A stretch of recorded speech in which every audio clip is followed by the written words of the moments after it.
Chunar fort is located on which river? Chunar fort అంటే ఎక్కడండి? మనం వారణాసి నుంచి చునార్కి వెళ్తాం అనుకో, ఇది మనం థర్డ్ టైం రిపీట్ చేస్తున్నాం, ఎందుకు? మీకు గుర్తుంటుంది కాబట్టి. సో ఎక్కడుందండి? ఏ రివర్ మీద? గంగా. ఒక పర్సన్ ఎవరు తెలియక చెంబల్ అని పెట్టారండి. చెంబల్ వచ్చేసి, చెంబల్ రివర్ ఎటు సైడ్ అండి? మనకి ఇటు యూపీ సైడ్, మధ్యప్రదేశ్ సైడ్, ఇటు సైడ్ ఉంటుంది, ఓకేనా? వెస్ట్ సైడ్ ఉంటుంది. సోన్ వచ్చేసి కూడా మధ్యప్రదేశ్ నుంచి వస్తుంది, అది ట్రిబ్యూటరీ అన్నట్టు, ఓకేనా? ఈ గంగా యమున ట్రిబ్యూటరీ. యమునా వచ్చి యమునా కాదు, ఆన్సర్ వచ్చేసి గంగా. గంగా రివర్ మీదనే ఈ బోటింగ్ అనేది ప్లాన్ చేశారు, ఓకేనా? బోటింగ్ చిన్నప్పుడు ఇలాంటి పడవ గీసేవాళ్ళం కదా, ఎస్, బోటింగ్ అనేది ప్లాన్ చేశారు గంగా రివర్ మీద. నెక్స్ట్ చూడండి, Salim Ali and Hirapura wild life sanctuary in which state?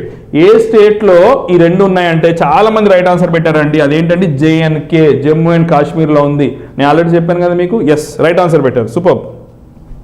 Next చూడండి, Idukki dam is constructed on which river? A river పైన ఇడుక్కి డ్యామ్ కన్స్ట్రక్ట్ చేశారంటే దాని ఆన్సర్ వచ్చేసి పెరియార్ రివర్ అండి, ఓకేనా? కావేరి వచ్చి తమిళనాడులో ఉందండి, పంబా కేరళలో ఉంది, పెరియార్ కూడా కేరళలో ఉంది. So nice answer.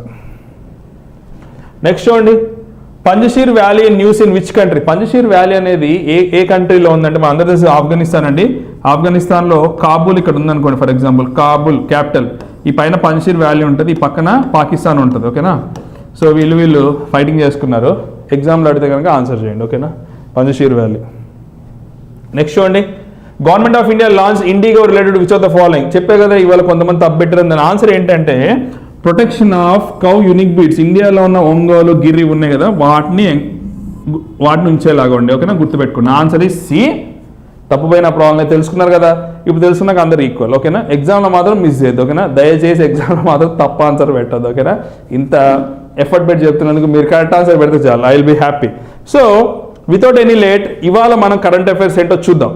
సో నిన్న September 8th అనేది న్యూస్లో ఉందండి. అది ఏంటి? ఇవాళ న్యూస్ పేపర్ పొద్దున్న పడింది. ఏంటి అంటే ఇంటర్నేషనల్ లిటరరీ డే అని సెలబ్రేట్ చేసుకున్నారంట అండి. లిటరసీ అంటే ఏంటి? ఒక పర్సన్కి రాయడం, చదవడం ఇది ఉంటుంది కదా, ఇలాంటి ఫీచర్స్ ఉంటే ఆ పర్సన్ లిటరేట్ అంటారండి. సో వెంటనే నేను చూశాను, ఇది ఎవరు అడాప్ట్ చేశారు, అసలు ఎవరు స్టార్ట్ చేశారంటే యునెస్కో ఉంది కదా, యునెస్కో, యూనిసెఫ్, WHO ఇవన్నీ కూడా యునైటెడ్ నేషన్స్ ఆర్గనైజేషన్ సంబంధించింది. దానిలో యునెస్కో అనేది ఇది అడాప్ట్ చేసుకుందండి September 8th రోజు.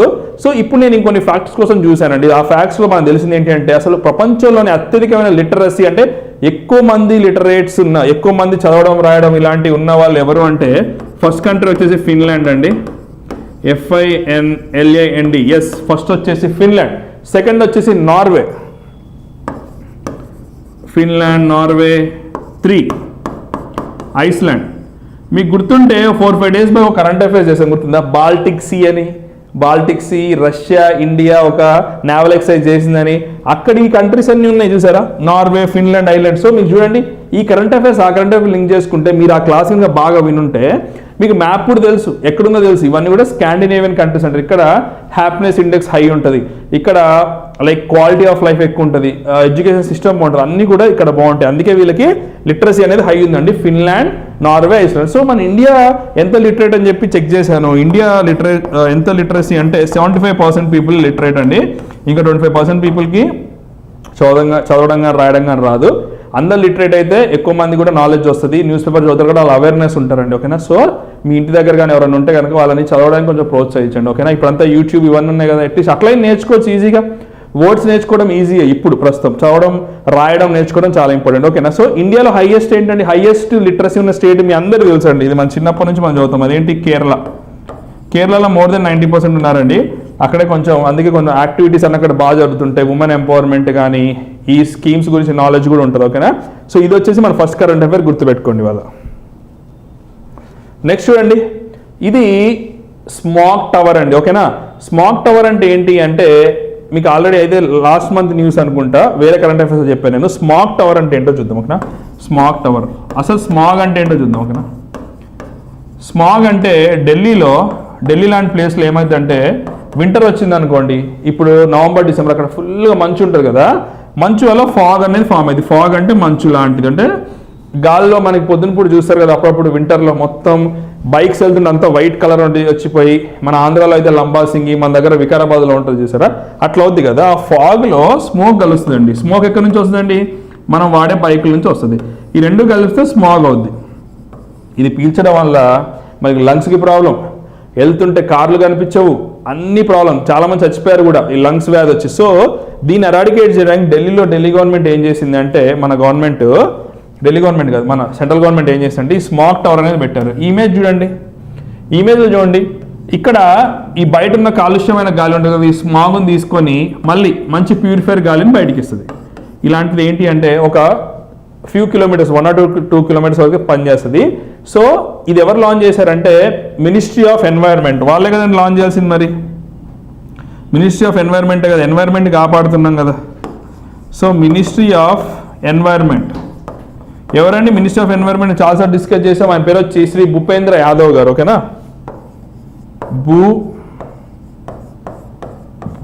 భూపేంద్ర యాదవ్ గారు మినిస్ట్రీ ఆఫ్ ఎన్వైర్న్మెంట్ గారు వాళ్ళు ఇన్స్టాల్ చేశారండి. సో దీంతో పాటు మీకు ఇంకో పోర్టల్ పేరు చెప్పాలి. ఆ పోర్టల్ పేరు వచ్చేసి ప్రాణ. ఓకేనా, ఇది కూడా గుర్తుపెట్టుకోండి. ప్రాణ పోర్టల్ ఏంటంటే యాంటీ ఎయిర్ పొల్యూషన్ అండి. యాంటీ ఎయిర్ పొల్యూషన్ కోసం ఇన్ఫర్మేషన్ కానీ ఏమన్నా న్యూస్ కానీ ఏమన్నా ఉంటే ఏమైనా చర్యలు తీసుకోవాలంటే దానిలో పెట్టారు. సో ఇది ఇంపార్టెంట్ గుర్తుపెట్టుకోండి. ప్రాణ పోర్టల్ వచ్చేసి స్మాగ్ టవర్ సంబంధించింది. ఆనంద్ విహార్లో చూడండి, ఇక్కడ ఇమేజ్లో ఉంది ఆనంద్ విహార్ అంట. ఆనంద్ విహార్ ఢిల్లీలో ఒక ప్లేస్ ఆనంద్ విహార్, అక్కడ పెట్టారు. నెక్స్ట్ చూద్దాం. నెక్స్ట్ చూడండి, నేషనల్ లైఫ్ స్టాక్ మిషన్. ఓకేనా, నేషనల్ లైఫ్ స్టాక్ మిషన్ అంటే ఏంటి అంటే మనకున్న పశు సంపదని, అంటే ఆవులు కానీ గేదెలు కానీ ఆర్ షీప్ కానీ ఇలాంటి వాటన్నిటిని మనం కాపాడుకోవాలి. ఎందుకంటే ఒక రైతుకి, ఫార్మర్కి అగ్రికల్చరే కాకుండా వీటి త్రూ కూడా మనకి ఏమొస్తుందండి, ఇన్కమ్ అనేది వస్తుంది. ఓకేనా, దీనివల్ల న్యూట్రిషన్ కూడా వస్తుంది. పాలు తాగడం వల్ల మంచిది అంటారు కదా చిన్నపిల్లలు. సో మిల్క్ అనేది న్యూట్రిషన్ ప్లస్ మనీ, రెండు, మనీ అండ్ న్యూట్రిషన్ రెండింటికి యూజ్ అవుతుందండి. సో ఏంటి అంటే వీళ్ళు ఒక పోర్టల్ కూడా లాంచ్ చేశారు దీనికోసం, నేషనల్ లైఫ్ స్టాక్ మిషన్ కోసం పోర్టల్ లాంచ్ చేశారు. అది ఎవరు లాంచ్ చేశారంటే సిడ్బి అంటే small industrial development bank plus department of, ఇది ఇంకో డిపార్ట్మెంట్ లాంచ్ చేశారండి, డిపార్ట్మెంట్ ఆఫ్ యానిమల్ హస్బెండరీ. ఈ యానిమల్సే కదండి, సో యానిమల్స్ హస్బెండరీ ఉంటుంది. Animal husbandry department animal plus SIDBI కలిసి లాంచ్ చేసిన portal national livestock mission కోసం చేశారండి. ఇది మినిస్ట్రీ ఆఫ్ అగ్రికల్చర్ చేశారు. ఇంకెవరు చేస్తారండి? ఫార్మర్కి యూజ్ అవ్వాలంటే మినిస్ట్రీ ఆఫ్ అగ్రికల్చర్ గారు చేశారు. జస్ట్ గుర్తుపెట్టుకోండి, దీనిలో అంత ఇంపార్టెంట్ ఫ్యాక్ట్ ఏం లేదు, బట్ గుర్తుపెట్టుకోండి. నెక్స్ట్ చూడండి, మోడీ క్యాబినెట్స్ ₹10,000 crore డెసిషన్. దేనికోసం అంటే టెక్స్టైల్ కోసం అండి. టెక్స్టైల్ అంటే ఏంటి? జౌలి. మీకు తెలుసు తెలంగాణలో సిరిసిల్ల అనే ప్రాంతంలో ఎంతమంది అంతకుముందు ఆత్మహత్యలు చేసుకున్నారో మీకు తెలుసు. సో ఇలాంటి వాళ్ళని డెవలప్ చేయడానికి, ఇట్లాంటి వాళ్ళ పావర్టీ నుంచి బయటికి రావడం కోసము, ఆ జౌలి కార్మికుల కోసము మన సెంట్రల్ గవర్నమెంట్ అనేది 10,000 crores ఇచ్చింది, 10,000 crores శాంక్షన్ చేసింది. ప్లస్ వరంగల్లో కూడా టెక్స్టైల్ పార్క్ పెడతాను ఎప్పటి నుంచో అన్నారంటే, అది కూడా ఈ మీటింగ్లో టాపిక్ లాగా వచ్చినట్టుంది, కొంచెం న్యూస్లో ఉంది దాని గురించి. అది కూడా పెడితే మనకు కరెంట్ అఫైర్ న్యూస్ అనేది దొరుకుతుంది. ఓకేనా, సో దీనివల్ల ఏం డెవలప్ అవుతుందండి? ఎక్స్పోర్ట్స్ డెవలప్ అవుతాయి. ఎప్పుడైతే ఒక పర్సన్కి ఒక మిషన్ ఇచ్చామనుకోండి, పవర్ లూమ్ కానీ హ్యాండ్ లూమ్ కానీ, అది యూజ్ చేసుకొని తను ప్రొడ్యూస్ చేస్తే మనకి ఇంటర్నేషనల్ మార్కెట్ ఉంది కదా, సో ఈజీ ఎక్స్పోర్ట్ చేసి, అంటే తన కాలం మీద తాను బతుకుతారు అన్నట్టు. సో ఎప్పుడైతే ఈ సబ్సిడీలో డైరెక్ట్గా మనీ ట్రాన్స్ఫర్ బదులు ఎప్పుడైతే ఒక బిజినెస్కి ఇన్వెస్ట్ చేశామో అది మీకు లాంగ్ రన్ వస్తుంది. ఇప్పుడు ఫర్ ఎగ్జాంపుల్ మీరు చదువులో ఇన్వెస్ట్ చేస్తున్నారు అనుకోండి, జాబ్ వచ్చినా రేపొద్దున ఏదైనా వచ్చినా సరే మీకు అది ఇన్వెస్ట్మెంట్ లాగా. ఇప్పుడు వచ్చిన డబ్బులు డైలీ ఫర్ ఎగ్జాంపుల్ మీరు ఎంజాయ్ చేస్తున్నారు అనుకో, మీ పేరెంట్స్ ఇచ్చిన డబ్బులు అవి అయిపోతాయి ఎప్పటికైనా. సో స్టాండర్డ్ కోసం మీరు ఒకటి క్రియేట్ చేసుకోవడం కోసం, అలాగానే గవర్నమెంట్ కూడా ఏం చేస్తుందంటే ఎక్స్పోర్ట్ చేయడానికి, డెవలప్ అవడం కోసం జౌలి లేబర్స్కి, ఓనర్స్కి ఇది ఇస్తుందండి. నైస్ ఇనిషియేటివ్ ఇదైతే. నెక్స్ట్ చూడండి, ఇదే అండి మన తెలంగాణలో స్టార్ట్ చేసిన డ్రోన్. ఓకేనా, తెలంగాణలో ఫస్ట్ టైం కంట్రీలో మెడిసిన్స్ అందజేయడానికి ఒక డ్రోన్ వచ్చిందండి. దీని పేరే మెడిసిన్స్ ఫ్రమ్ స్కై. అంటే డ్రోన్ చూసారా, ఇట్లా పెళ్లి ఫోటోలు తీస్తారు చూసారా, చాలా మంది మీ ఫ్రెండ్స్ పెళ్ళిళ్ళు కానీ లైక్ మీ సీనియర్స్ పెళ్లి కాదు చూసినట్టు పెళ్లిలో తీసే ఫొటోస్ ఉండే లాంటి డ్రోన్ ఏం చేస్తుందంటే ఇప్పటి నుంచి మెడిసినల్ కిట్ తీసుకెళ్తుందండి. ఎన్ని కేజీస్ తెలుసా? 15 kgs బరువున్న మెడిసిన్స్ తీసుకెళ్తుంది. ఎలాంటి మెడిసిన్స్ అంటే ఎమర్జెన్సీ మెడిసిన్స్ అండ్ వ్యాక్సిన్స్ కూడా. ఎందుకు తీసుకెళ్తుంది సార్ ఇదంటే, కొన్ని ఏరియాస్ ఉన్నాయి మన తెలంగాణలో కానీ ఎక్కడైనా సరే, అక్కడికి వెళ్ళాలంటే బస్సు కానీ ట్రాన్స్పోర్ట్ కానీ ఇవన్నీ ప్రాబ్లమ్స్ అవుతాయి అని చెప్పేసి వీళ్ళు ఆ దగ్గరున్న టౌన్ నుంచి, దగ్గరున్న సిటీ నుంచి పంపిస్తారంట. ఇది దీని రేడియస్ వచ్చేసి 40 kilometers అండి. జస్ట్ ఊరికే మీకు ఇన్ఫర్మేషన్ కోసం 40 kilometers radius plus 500 to 700 meters height ఎగురుతుంది. అంటే ఒక 1/2 kilometer హైట్ వెళ్ళేసి అక్కడికి వెళ్ళేసి ఇచ్చేసి వస్తుందండి. చాలా మందికి ఎమర్జెన్సీలో ఫర్ ఎగ్జాంపుల్ ఏమన్నా ఏమైనా ఎమర్జెన్సీ ఉంది, సడన్గా మెడిసిన్ కావాలంటే ఇది వెళ్ళి ఇచ్చేసి వస్తుంది. సూపర్ కదా అసలు. 40 కిలోమీటర్స్ వెళ్తుంది అంటే చూడండి ఎంత రేడియస్, ఎంత పవర్ ఉందో మన దగ్గర. సో ఇది అగ్రికల్చర్లో కూడా వాడేవాళ్ళు ఒకప్పుడు, అంటే ఈ పెస్టిసైడ్స్ వెళ్ళడానికి, ఫర్టిలైజర్స్ వెళ్ళడానికి. సో ఇప్పుడు ఏంటంటే మెడిసినల్ ఫీల్డ్లో కూడా రేపొద్దున మీరు చెప్పండి డ్రోన్స్ దేనికి యూజ్ అవుతాయి అంటే మెడిసినల్ ఫీల్డ్లో కూడా యూజ్ అవుతాయి. ఎమర్జెన్సీ ఉన్న వాళ్ళకి వ్యాక్సిన్ ఇవ్వడానికి కూడా యూజ్ అవుతుందండి. 15 కేస్ వరకు ఉంటుంది. ఇది మెడిసిన్ ఫ్రమ్ స్కై గుర్తుపెట్టుకోండి. కానీ ఏ స్టేట్ ఫస్ట్ స్టార్ట్ చేసినట్టే తెలంగాణ గవర్నమెంట్ అని చెప్పండి. ఎస్. నెక్స్ట్ చూడండి, దీని వచ్చేసి ఉత్తరాఖండ్ గవర్నర్ అండి. ఉత్తరాఖండ్ గవర్నర్ గారు రిజైన్ చేశారండి. ఓకేనా, ఏదో రీజన్స్ వాళ్ళు రిజైన్ చేశారు. సో దీనిలో పెద్ద న్యూస్ ఏముంటుంది చెప్పండి. ఒకవేళ మహా అయితే ఉత్తరాఖండ్ గవర్నర్ అంటారు. బట్ ఇప్పుడు మనం ఉత్తరాఖండ్ గురించి అడిషనల్ ఫ్యాక్ట్స్ తెలుసుకుంటే ఎగ్జామ్లో యూజ్ అవుద్ది. సో స్టాటిక్ జిఎస్కి కానీ స్టాటిక్ జీకే కానీ యూజ్ అవుతుంది. ఓకేనా, అడిషనల్ ఫ్యాక్ట్స్ అని పెట్టి నోట్స్లో రాసుకొని ఆన్సర్ చేయండి. ఓకేనా, ఉత్తరాఖండ్ సీఎం గారు వచ్చేసి పుష్కర్ సింగ్ దామి గారు, గవర్నర్ వచ్చేసి బేబీ రాణి మౌర్య. దీని పేరు వచ్చేసి బేబీ రాణి మౌర్య. అంటే 3 పేర్లు ఉన్నాయి ఒక పేరులోనే. ఓకేనా, బేబీ రాణి మౌర్య గారు. సో ఇక్కడ ఏమున్నాయి, ఇక్కడ ఏంటి ఇంపార్టెంట్ ప్లేస్ ఉన్నాయో చూడండి. ఓకేనా, అసన్ కన్జర్వేషన్ రిజర్వ్ అంట ఒకటి.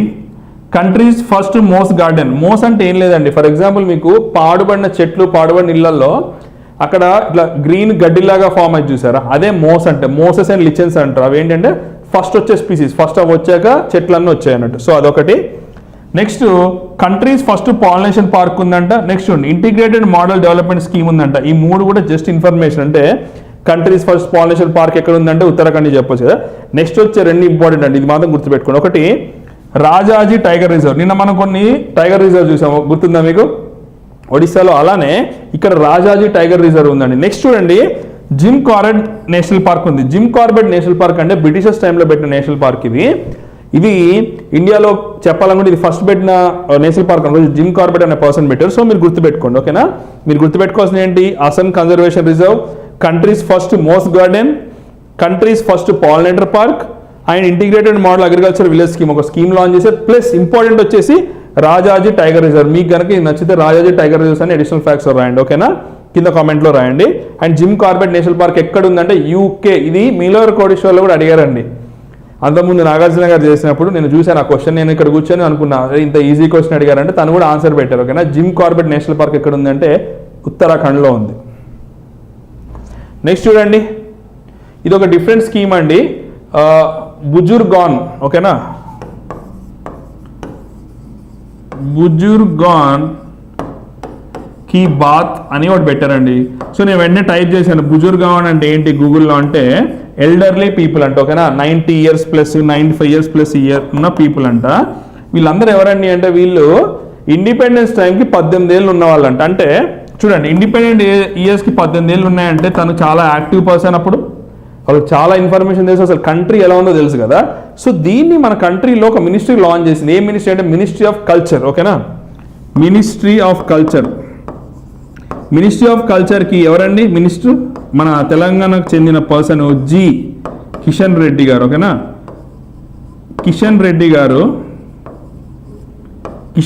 వచ్చి మినిస్టర్ ఆఫ్ కల్చర్. రీసెంట్గానే లాస్ట్ మంత్ ఎప్పుడో ఈ క్యాబినెట్ షెఫుల్ చేసినప్పుడు వచ్చారండి. మినిస్టర్ ఆఫ్ కల్చర్ వాళ్ళు ఈ బుర్జు అనేది గుర్తుపెట్టుకున్నారు. బుర్జు అంటే ఓల్డర్ పీపుల్, ఎల్డర్ పీపుల్ అన్నట్టు. బుర్జుగాంకి బాత్ అని పెట్టారు. ఎందుకు ఇది అంటే ఇప్పుడు వీళ్ళు 18 yearsకి ఇండిపెండెన్స్ టైంలో ఉన్నారంటే వాళ్ళకి అన్నీ తెలుసు కదా, దేశం అప్పుడెట్లుంది ఇప్పుడెట్లుందని.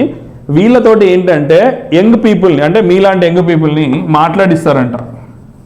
ఇంట్రాక్షన్ మాట్లాడిస్తే వాళ్ళతో కమ్యూనికేట్ అయితే మీకు చాలా విషయాలు తెలుస్తాయని చెప్పి కాన్సెప్ట్ తెచ్చారు. చూద్దాం ఇది ఎంతవరకు చేస్తారనేది. సో మీరు గుర్తుపెట్టుకోండి, బుర్జుగాన్ కి బాత్ అంటే మినిస్ట్రీ ఆఫ్ కల్చర్ వచ్చేసి మన కిషన్ రెడ్డి గారు లాంచ్ చేసిన స్కీము.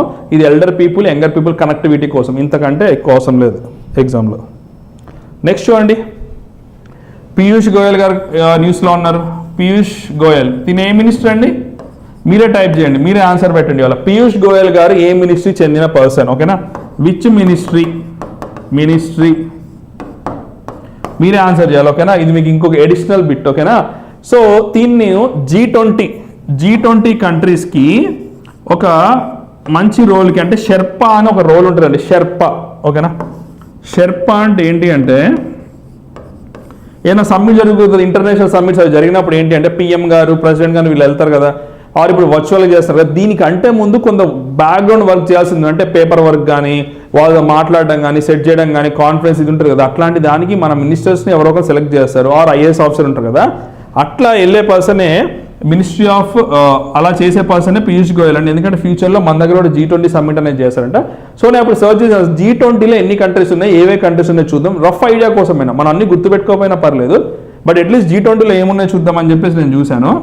సో చూస్తే ఇవ్వండి కంట్రీస్, రఫ్గా చూద్దాం ఏమేమి గుర్తుంటాయో మనకి, ఓకేనా. ఈజీ చూద్దాం, ఫస్ట్ ఈజీ చూద్దాం, ఓకేనా. USA మనకు తెలుసు, యునైటెడ్ కింగ్డమ్ మనకు తెలుసు, ఓకే.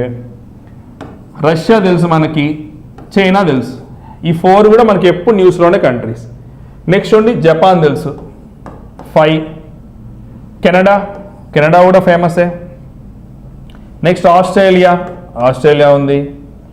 నెక్స్ట్ సౌత్ ఆఫ్రికా ఎప్పుడు ఉంటుంది న్యూస్లో. నెక్స్ట్ యూరోపియన్ యూనియన్ అంటే మొత్తం యూరోప్ అంతా కలిసి ఒక గ్రూప్గా ఉంటుంది కదా, అదొక యూరోపియన్ యూనియన్. ఇక యూరోప్ యూనియన్లో దానిలో ఉన్నదే ఫ్రాన్స్, ఓకే, ఫ్రాన్స్ కూడా చూద్దాము. నెక్స్ట్ ఏం చూద్దాము, మన ఇండియా ఉంది, ఆబ్వియస్లీ ఫస్ట్ పెట్టాల్సింది ఇదే, ఇండియా కూడా G20లో ఆబ్వియస్ మెంబర్, అందుకే చెప్పలేదు. సో నెక్స్ట్ ఉండి జర్మనీ, సౌదీ అరేబియా, మిడిల్ ఈస్ట్లో కూడా ఒక కంట్రీ ఉంది, సౌత్ కొరియా ఉంది, టర్కీ, నెక్స్ట్ ఉండి ఇండోనేషియా, ఇటలీ, మెక్సికో. అంతేనా, అయిపోయిందా? ఇంకా 2 ఉన్నాయి, అర్జెంటీనా ఒకటి, బ్రెజిల్ ఒకటి. ఈ 2 ఎలా గుర్తుపెట్టుకోండి, 2 కూడా సౌత్ అమెరికా సంబంధించింది. ఎస్, అలా గ్రూపింగ్ వేసుకున్నా సరే, ఆర్ మీరు ఇంకోటి ఏం చేద్దాం తెలుసా, కాంటినెంట్ వైజ్ వేసుకోండి, ఓకేనా. నార్త్ అమెరికా పెట్టండి, ఇక్కడ సౌత్ అమెరికా పెట్టండి. చూడండి ఇక్కడ ఏం కంట్రీస్ ఉన్నాయో, మెక్సికో ఉంటుంది, ఇక్కడ USA ఉంటుంది, సౌత్ అమెరికాలో అర్జెంటీనా, బ్రెజిల్. నెక్స్ట్ రండి, నెక్స్ట్ యూరోప్కి రండి. ఇలా రఫ్ గీసేసుకోండి, మనకి వరల్డ్ మ్యాప్ ఏం అవసరం లేదు, పర్ఫెక్షన్. యూరోప్లో యూరోపియన్ యూనియన్, ఇటలీ, ఫ్రాన్స్ వేసుకోవచ్చు. నెక్స్ట్ ఆఫ్రికాలో ఏమైనా ఉందా అంటే సౌత్ ఆఫ్రికా, కింద సౌత్ ఆఫ్రికా ఇట్లా ఉంటుంది. తర్వాత మిడిల్ ఈస్ట్లో పెట్టండి, సౌదీ అరేబియా, టర్కీ ఉన్నాయా. నెక్స్ట్ ఇండియా, ఇటు సైడ్ ఇండోనేషియా. ఇలా మీరు రఫ్గా మ్యాప్ వేసేసుకుంటే ఇలా చూడగానే గుర్తుంటుంది. ఎగ్జామ్ అడగరు, బట్ ఎందుకో మీకు చెప్తే ఎప్పుడు మనం G20 అనుకుంటుంటాం, బట్ G20లో కంట్రీస్ ఏంటో చెప్తే బాగుంటుంది అనిపించింది. సో దీంతో ఇవాళ ఇంకో కరెంట్ అఫైర్ న్యూస్ ఉంది, ఇప్పుడు అయిపోలేదు. సో ఇది ఏంటి అంటే కాజీరంగా నేషనల్ పార్క్ అని చెప్పేసి మొన్న మనం మినీ కాజీరంగా గురించి మాట్లాడుకున్నాం, అది అస్సాంలో ఉంది కదా. అస్సాంలో ఉన్న కాజీరంగా నేషనల్ పార్క్లో ఏమవుతుందంటే ఈ 1 హార్న్ రైనోసిరస్ని చాలామంది అటాక్ చేసి చంపేస్తారంటే, ఎందుకంటే దీని ముక్కును కట్ చేసి తీసుకెళ్ళిపోయి దాన్ని చైనాకి, మయన్మార్కి అమ్మేసి అక్కడ ఏంటి మెడిసినల్ ప్రాపర్టీస్ వాడతారని చెప్పి వాళ్ళకి మూఢనమ్మకం వల్ల వాళ్ళు కట్ చేస్తున్నారు, తీసుకెళ్తున్నారు, చంపేస్తున్నారు. కాబట్టి మన వాళ్ళు శాటిలైట్ ఫోన్స్ పెట్టారండి. ఎందుకు శాటిలైట్ ఫోన్స్ అంటే ఇక్కడ డీప్ అడవిలోకి వెళ్ళినప్పుడు, డీప్ జంగల్లోకి వెళ్ళినప్పుడు ఏంటంటే సిగ్నల్స్ రావట్లేదు, సో కమ్యూనికేట్ చేద్దామంటే లేట్ అవుతుందని చెప్పేసి వీళ్ళు శాటిలైట్ ఫోన్స్ చేశారు. సో ఇదంతా ఒక ఎత్తు కదా. సో ఇప్పుడు మనం ఏం గుర్తుపెట్టుకోవాలి, అక్కడ ఉన్న ఇంపార్టెంట్ ప్లేసెస్ గుర్తుపెట్టుకోవాలి. ఇది జరిగేది ఎక్కడంటే కాజీరంగా నేషనల్ పార్క్లో. సో అప్పుడు నేను అడిషనల్ ఫ్యాక్ట్స్ అని పెట్టాను కదా, అడిషనల్ ఫ్యాక్ట్స్లో మీకు ఇది ఇచ్చేది సెకండ్ అడిషనల్ ఫ్యాక్ట్స్ వచ్చేసి ఈ ఫ్యాక్ట్సే. సో ఇప్పుడు చూద్దాం అడిషనల్ ఫ్యాక్ట్స్ ఏమున్నాయంటే, సీఎం ఆఫ్ అస్సాం వచ్చేసి హిమాంత బిశ్వ శర్మ, ఓకే. అస్సాంలో ఫేమస్ ఫెస్టివల్ అండి బిహు. చూసారా, మీకు ఫెస్టివల్స్ కూడా ఇప్పటివరకు ఎప్పుడు చెప్పలేదు కదా, ఎప్పుడు న్యూస్లో రాలేదు కాబట్టి చెప్తున్నాను ఇప్పుడే. అస్సాంలో బిహు అనేది ఇంపార్టెంట్ ఫెస్టివల్. గవర్నర్ వచ్చేసి జగదీష్ ముఖి, ఓకే అండి. Nameri national park 1, Manas national park, Dibru Saikhowa, Kaziranga. ఒకసారి 4 రోజులు చదివితే అయిపోద్ది. చూడండి, Nameri national park 1, Manas national park 2, Dibru Saikhowa national park 3, Kaziranga national park 4. ఇది జరిగేది కాజీరంగా. మీరు ఒకసారి 2-3 సార్లు చూస్తే మీకు గుర్తుంటుంది. ఎగ్జామ్లో వస్తే ఈజీగా పెట్టవచ్చు, మ్యాచ్ ఆఫ్ ఫాలోయింగ్లో ఇచ్చినా ఎక్కడ ఇచ్చినా సరే మీరు ఈజీగా ఆన్సర్ చేయొచ్చు, ఓకేనా. నెక్స్ట్ చూద్దాం.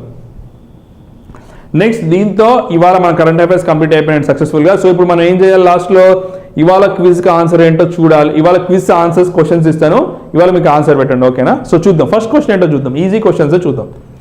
ఏడీబీ బ్యాంక్ ఉంది కదా, ఏడీబీ అంటే బ్యాంక్, యాక్చువల్గా బ్యాంక్ అంటే మీకు గుర్తుపడతారని చెప్పి పెట్టాను అక్కడ. Asian development bank head quarters ఎక్కడ ఉందండి, హెడ్ క్వార్టర్స్ ఎక్కడుంది నిన్న మనం డిస్కస్ చేసుకున్నాం కదా, ఎక్కడ ఉన్నాయండి, షాంఘైలోనా, బీజింగ్లోనా, టోక్యోలోనా, ఫిలిపైన్స్లోనా. చూడండి ఎక్కడుందో మీరు ఆన్సర్ పెట్టండి ఇవాళ.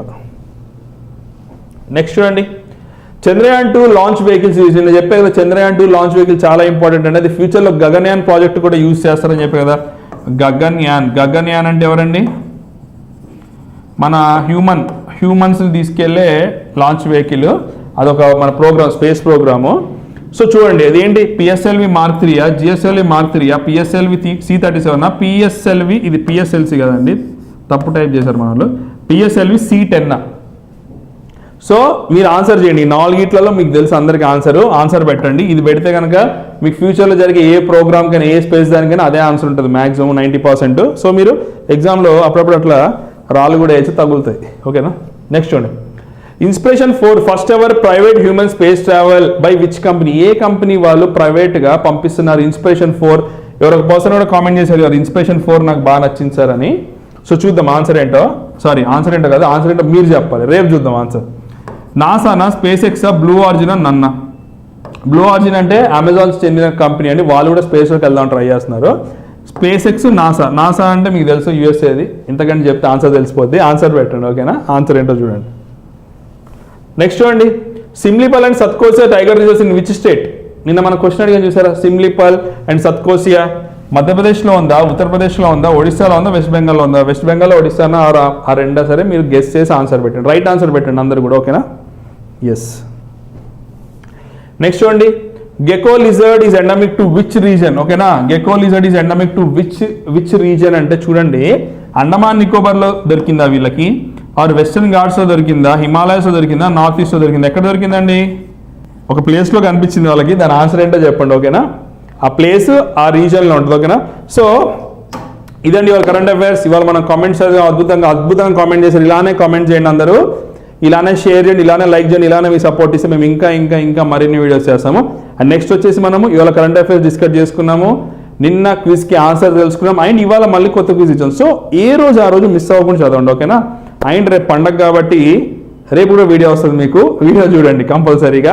No rest till your job. ఓకేనా? ఆల్రెడీ నోటిఫికేషన్స్ పడ్డాయి కాబట్టి డైలీ ఒక హాఫ్ అన్ అవర్ కదా కరెంట్ అఫైర్స్ చూసేది.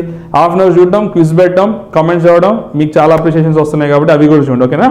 So see you tomorrow with another video with lots of current affairs అండి. Thank you so much. Take care. Bye bye.